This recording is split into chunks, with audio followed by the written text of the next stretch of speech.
What's going on, people? Welcome back to the channel. Listen, it's going to be a quick video today. I know I've gone live impromptu, but you know the drill.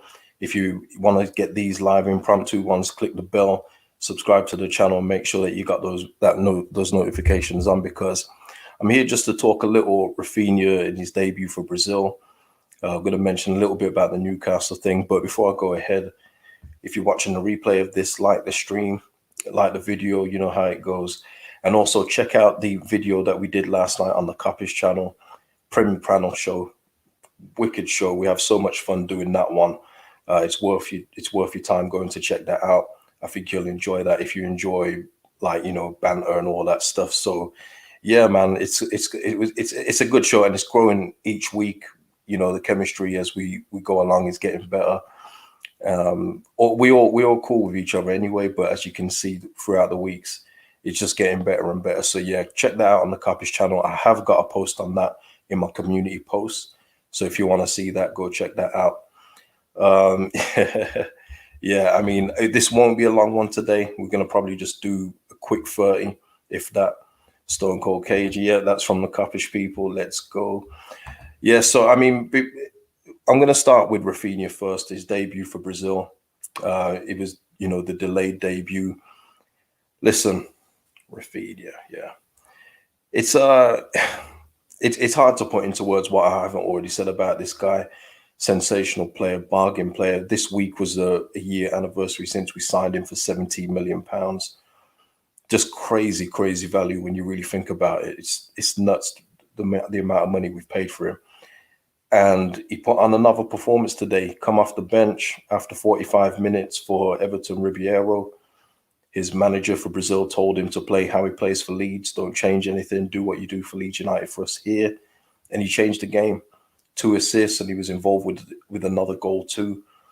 Turned the game around for Brazil. That's our Leeds United Raphinha. It's crazy when you really think about it. Like, we've got a player like that on our hands. And yeah, I mean, listen, we knew he was valuable anyway.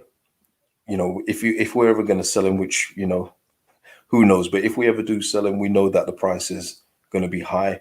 Well, yesterday's price is not today's price, as somebody very famous says, because he's put extra money, extra value on his value, what it is right now. Yeah, listen, truthfully, yeah, it continues to rise. The stocks go up. Paul, if you haven't seen the footage yet, there's clips all on YouTube, all on Twitter. There's clips of it all over the place. You know, you got Brazilian fans that had never heard of him before thanking Bielsa and Leeds United for bringing him to their attention, because now they've got a new hero to use. It's to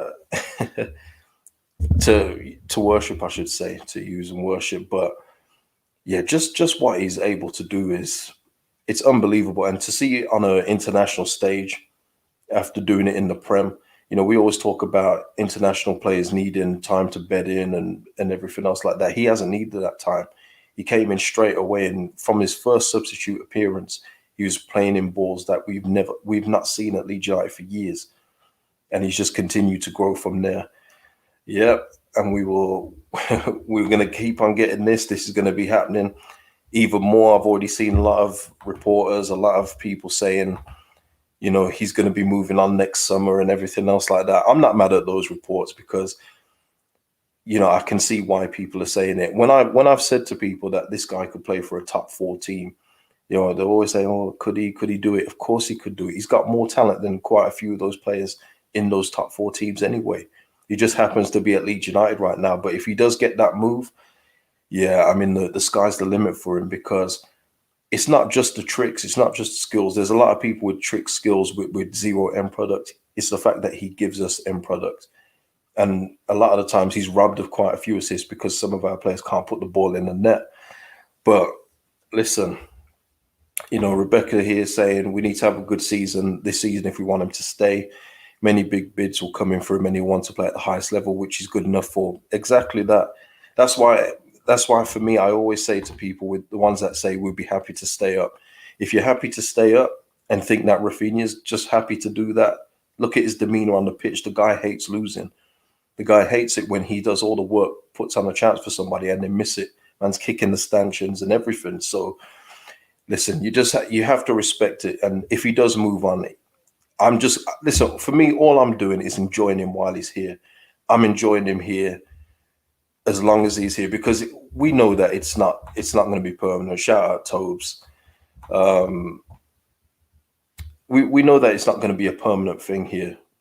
It's just the way of the game. He deserves to play Champions League football. He does, and if it's not here, which it's very unlikely to be, especially this season, then we can't really say anything. But what I do know is that he's going to be going for a top dollar. So all these crazy little fees that you're seeing of like 30, 40 million, don't worry about losing him for that, because it's going to be for way more. Mike's Leeds Academy saying that Raphinha will not leave in the next 12 months. He's 100% confident. I hope you're right. I really do hope you're right. I really do hope you're right, Mike. So yeah, and John, that's another point. People keep talking about Raphinha going, but seem to only forget around half a dozen clubs in Europe could afford the 70 million plus to get him. That's right. I think, unfortunately, I think if he was to move right now, it would be to a top 4 Premier League club, as sickening as that would be. At least we'd still have him in the league, but no, I got to admit that one would hurt a little. Like, I don't see, the thing is with me, I'm always club first. You guys know that, yeah.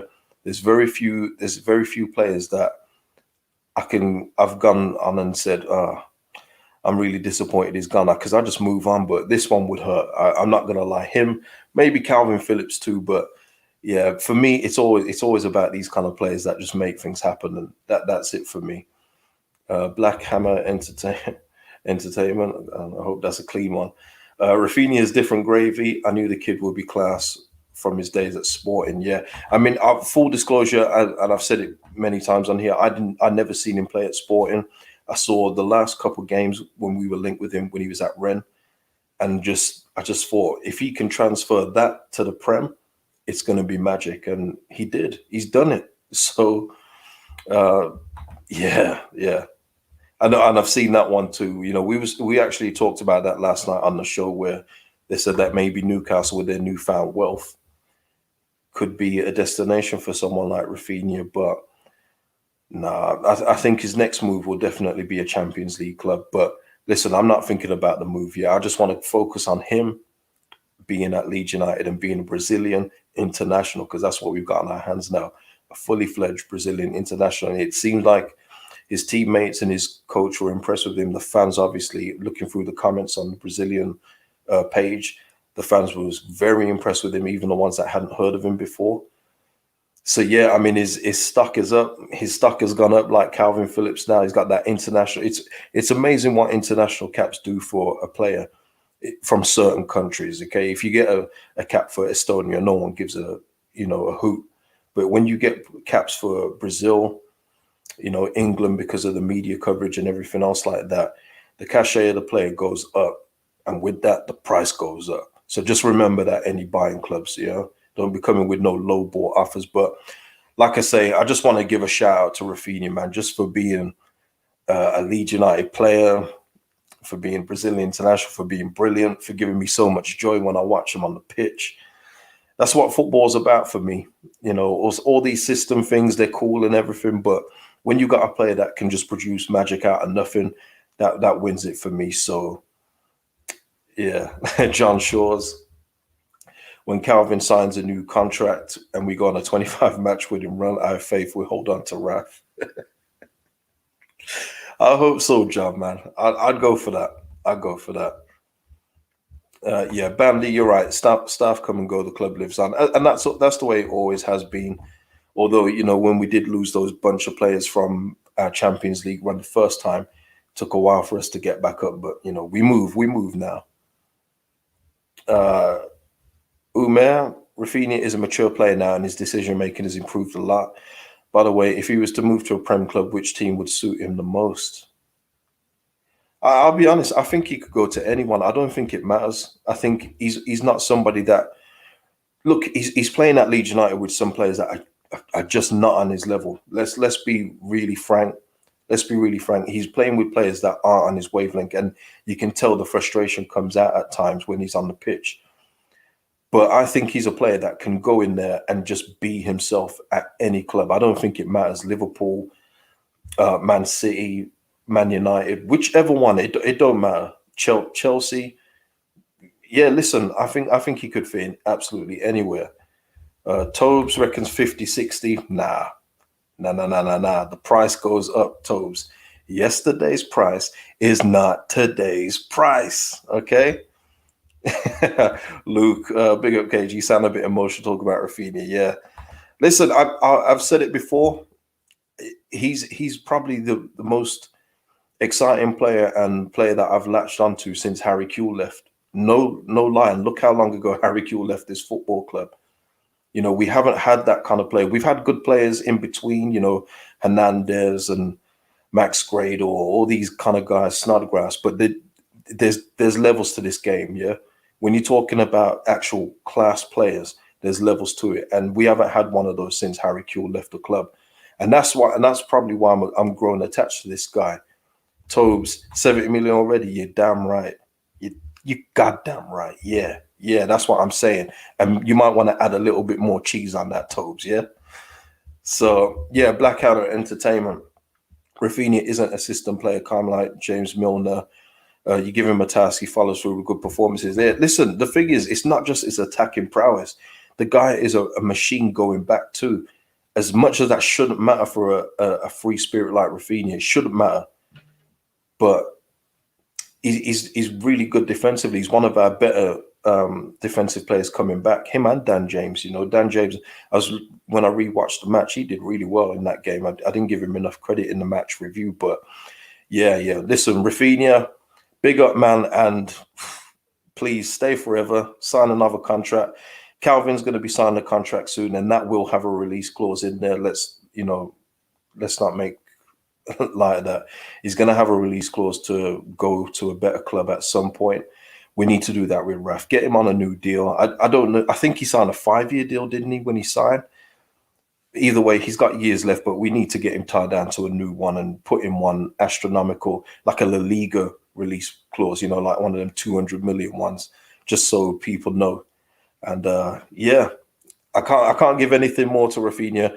Congratulations to him on his Brazilian debut. He deserved it. He's earned it. And I think he's going to be a fixture in the Brazil team for years to come. Now, just moving on quickly to Newcastle, the takeover complete by the Saudis and everything else like that. I did touch on it on the show last night, but I'll say it on my own channel.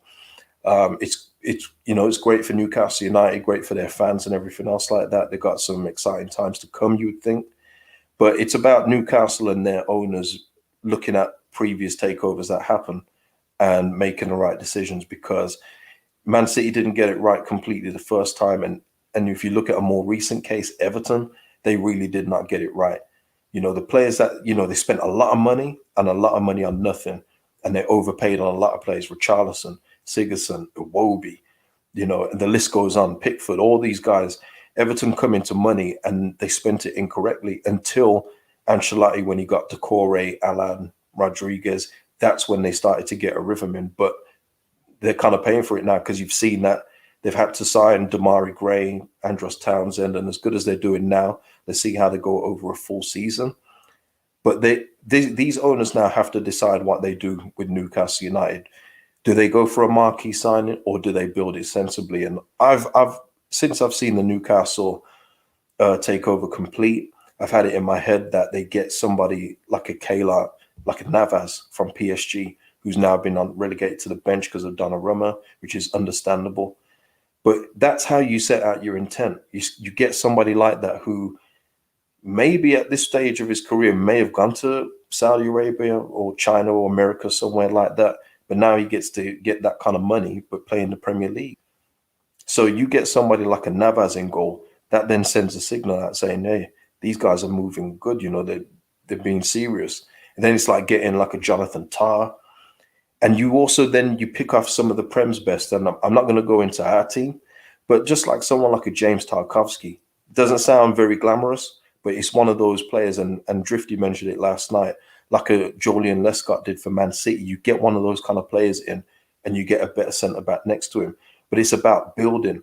Even like Aaron Ramsey's not having a great time, but we're talking about replacing Newcastle players. It's not hard. It's not hard to upgrade that team because that is a championship team at best. So they can get these kind of players in, and that makes people look at them differently straight away. It makes people look at them straight away. And it's about getting those kind of players first. The Mbappes, I hear everyone saying with the Mbappes and everything like that. Yeah, that's cool, but it's about building up a solid base. And I think that's probably what they might do, but time will tell. But that's what I would go with. I would go with like one of these players, Navas and all these guys, and just build it up. But we'll see what they're about, because I know that FFP is still kind of relaxed, but they still need to. They can't just go spending 600 million in one window. I don't think that's anything. I mean, I'm not going to mention anything in regards to the human rights thing, because if you want to keep it a buck, every billionaire has probably got a skeleton in their closet that you don't know about. So I'm not going to go into that. I'm just talking purely on the financial transfers and everything else, what can happen with Newcastle, because I've seen a lot of takes as well with that. You need to be a London club to attract these kind of players, and you really don't now. It used to be that way, but you just think about what's available now. Newcastle's a great city, so it's not even like it's a scrub town. It's not like they've taken over Burnley. They've taken over Newcastle, which is a vibrant city, and people don't miss people like they used to, because they've all technology. You can FaceTime your family now if you're in another country. You can take a quick plane down to London now. It's calm. You don't have to live in London now to experience London as it is now. You can go at any time, even if you are up in Newcastle. They've got ways and means of getting there. These people have got more resources than you and I. So, and also for me, it's about not taking somebody that's fallen and building back up. It's about taking somebody that's never been there and cementing a legacy. And I liken it to Manchester City's owners, who could have had their pick of anybody, but they picked Manchester City, and now those guys are going to be revered in Manchester forever, on the blue half anyway. If they had got someone like Arsenal have won the league 16 years ago. To get them back to winning the league, it's not much of a big deal, is it? But if you can get Newcastle playing Champions League football regularly, competing for top trophies, you're going to be legends and heroes in Newcastle forever, and that's a huge footballing city. So it's about making a new legacy, not trying to, repair an old one. So there's many reasons why Newcastle is more attractive, and also the price of the club. It's I don't know if they paid, was it 300 million? I don't know, but they're not spending the billions that it would take to acquire someone like Arsenal. So yeah, that's my thing on Newcastle. It's all about the moves they make. If they do like at Everton and then start spending money on players like Harry Winks for 30 million here and there, then we've just got another Ever on our hands, and we don't need to worry about them. If they go for Leno because he's unhappy as their number one goalkeeper, we got nothing to worry about. So it's all important what they do from the director of football downwards. Really is. Jive, I mean, this isn't even a real question, is it? KG, when do you think Bruce will get the chop, and who do you think they'll replace him with? Yeah, I think, when he is going to get the chop. There's no way that they're going to let Steve Bruce carry on. There's no chance. No chance at all. Who they can get, I think they can get anyone. I think I've seen Conte mentioned a lot, because of, obviously, Conte will obviously get a bunch of money to play with, but he would have to replace quite a few of these players. Conte would not want to work. Let's just remember what Newcastle are currently working with, yeah? They're currently working with Shelby, Dummett, Kieran Clark, half-crack Lascelles these days, Manquillo, Longstaff, Joe Linton. They're working with some absolutely terrible players. So in order to get a Conte, they would have to gut a lot of that team out. So I don't know if a Conte will come right now, unless he's made like serious promises next summer. But I think they can go for a top caliber manager with these funds. Of course they could, yeah. Okay, Tobes, forget Tar. They should go for Konsa, players like Neres, Renato Sanchez, core good young players that will add immediate quality. They're allowed to spend 190 million. Yeah, Konsa, yeah. That's what I'm saying. It's like the best of the rest of the Premier League, and it Tobes, like you could see it happening. I know I've seen people joke about Harry Kane probably going as well, but you're right. Those are the kind of players that I'm talking about. Tobes has got it there. It's about building up those kind of players instead of, you know, digging out the Championship's worst players and passing them off as Premier League. It's yeah. So that's it for me. Oh gosh, some of these comments are wild, wild. John H, that's a decent one. You know, I think Graham Potter would be a decent appointment for them in first instance. Yeah, that again, kind of like that Man City thing with Mark Hughes, isn't it? They bought Mark Hughes in first, and you knew they weren't going to keep him around. But yeah, Ten Hag, Black Hammer Entertainment, Black Hammer. I hope that's not what I mean. Ten Hag would be a cool place. Oh God, better get him off just in case. Oh man, Darren Lampard. Nah, they got to steer clear of that one. Uh, da, da, da, Erhan saying we mustn't forget that there was a void for Man City to fill all the way back in 2008. Newcastle struggled to displace the current big boys in today's market. Yeah, listen, I'm not with all of these hot reactionary takes that come next season that Newcastle United are going to be challenging for the league. I think people just get excited. They just love to say stuff just because they can't see past the headlines. But this is going to take a while to implement. You know, unless they just go ahead and cancel a whole bunch of contracts, they've got to move a lot of these players out. So, and then bring them in. It's not going to be an overnight thing. They've just got a very good platform to build from now. So, yeah, yeah. So, for me, a few years, yeah, possibly. But also, I mean, it is a different ball game now because a lot of clubs don't have to sell. So you really are the selling clubs' mercy of what they want. And obviously, knowing Newcastle's funds, just say they were to come for a Raphinha, you know, we're not going to let him go cheap, especially knowing what they could pay. So yeah, and that's it, John. I think people underestimate how far the current top four are. They were always ahead, but there was always a chance of like a Leicester or someone catching them. But for me, this top four this season is they've stepped it up. All four. I know Man United get their critics and everything else like that, deservedly so because of their coach, but they're still going to be in the top four. So yeah, they're way ahead. It's about these guys have got to implement something. They've got to implement a style. They've got to implement these players. It's not going to be overnight, but as I say, the transfers that they do is very important. So yeah, yeah. Okay, yeah. I mean, listen, people have got their thoughts about the ownership and everything else like that. I get it, but just talking from a pure footballing perspective, do we want them to get it right? Do you want them? Would you prefer to see Newcastle get it right and be like a next Man City, next Chelsea, or are you hoping that they go the Everton way and just mismanage the money and just get a whole team that is not even threatening all that much? It all depends. Like, are you happy for Newcastle or are you not? Like, personally, I don't really care. I've seen a lot of people saying, "Oh, it's so good for the fans and all that." I don't get all that. I think that's just mate football, and these people that just say, as a Runcorn fan, I'm so happy for Newcastle because they want friends. I don't beg friends, man. Good for them. I'm just trying to think of the wider aspect of the league myself. So okay, I'll put that one. A great club soul has gone. Okay. Yeah, I've seen this one. Umer, thoughts on Ronaldo getting player of the month. I think Salah should have got it. Well, it was voted for, wasn't it? If you didn't vote, I don't know if you voted or not, Umer, but I think it was a vote on the Premier League app. I won't reveal my vote. Actually, I will. I did. I think did I vote for Salah? You know what? I don't even remember who I voted for. But listen, Ronaldo started hot.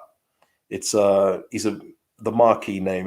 There's a lot of Manchester United fans that would have probably voted for him too. So yeah, Salah would have probably been my pick overall, but I'm not mad at Ronaldo getting that, in all fairness. But yeah. So yeah, people, I mean, that was it. I just wanted to just jump on quickly to give my you know, my congrats and my pride at showing my pride at Raphinha being a full Brazilian international, and just give some of my Newcastle thoughts on here, as well as the show that I did last night, because I like it to be on my own channel too. Yeah, and I've seen this, you know, I've seen this one definitely. I hope they get relegated. And yeah, I've seen this a lot now. You know, Newcastle has suddenly become everyone's second team. Once they start winning a couple of things, everyone will start hating them as well.